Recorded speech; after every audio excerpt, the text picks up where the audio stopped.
Imagine standing in a dense forest at dawn. The air vibrates with an orchestra of chirps, whistles, and trills.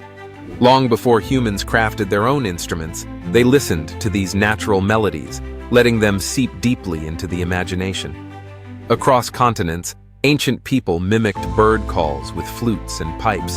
Some of the oldest instruments ever found, like the 40,000-year-old bone flute, were carefully designed to replicate avian tunes. Composers through the ages, think Beethoven, Messiaen, and even modern artists, have woven the playful cadence of birdsong into their works, sometimes transcribing the songs note for note.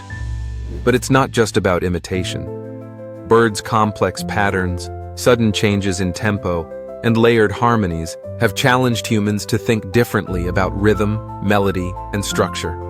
Even today, scientists study birdsong to unlock secrets of learning, communication, and memory, revealing surprising parallels with human creativity.